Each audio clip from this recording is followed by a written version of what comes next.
আসসালামু আলাইকুম। আগামী 1 আগস্ট থেকে শুরু হচ্ছে বাংলাদেশের জন্য দুঃস্বপ্নের দিন এবং ভয়ঙ্কর দিন। কারণ আগামী কয়েক বছরের মধ্যে আমাদের বাংলাদেশে এখনকার তুলনায় প্রায় 1 কোটি মানুষ বেকার হয়ে যাবে।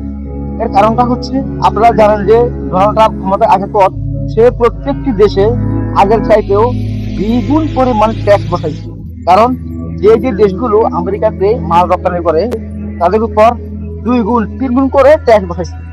এখন আমাদের বাংলাদেশ এতগুলো বছর, এই যে প্রায় অলমোস্ট 60 বছর, 60 বছর ধরে আমাদের বাংলাদেশ থেকে যত মালামাল যাচ্ছে গার্মেন্টস আইটেম সবগুলো কিন্তু ট্যাক্স ছাড়া যেত। এখন ডোনাল্ড ট্রাম্প আসার পরে সে আমাদের বাংলাদেশে প্রায় 37% ট্যাক্স বসাইছে।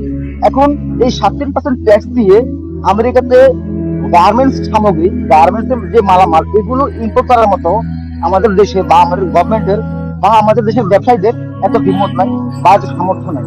এখন কি হবে, আমেরিকা যারা ভাইয়ার আছে বা যারা ওখানকার কাস্টমার আছে তারা কি করবে, তারা চায়না এবং ভিয়েতনাম থেকে তাদের মালামাল গুলো কিনে নেবে। কারণ 37% ট্যাক্স বসানোর পরে আমাদের বাংলাদেশের জিনিসের যে দাম পড়বে, আমাদের যে প্রোডাক্টের দাম পড়বে, সেই দামে চীন এবং ভিয়েতনাম থেকে আমাদের দেশ থেকে মানে বাংলাদেশ থেকে কয়েক গুণ ভালো মানের মালামাল নিতে পারবে আমেরিকা।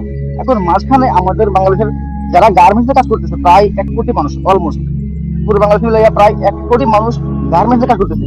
এখন যদি আমাদের চাকরিগুলো বন্ধ হয়ে যায় বা আমাদের গার্মেন্টস গুলো বন্ধ হয়ে যায়, তখন এই মানুষগুলো কোথায় যাবে, কোথায় গিয়ে তারা চাকরি করবে আমাদের? কারণ আপনারা জানেন না, এতগুলো বছর কিন্তু আমরা ফ্রিতেই কিন্তু আমেরিকাতে মালামাল পাঠাইছি।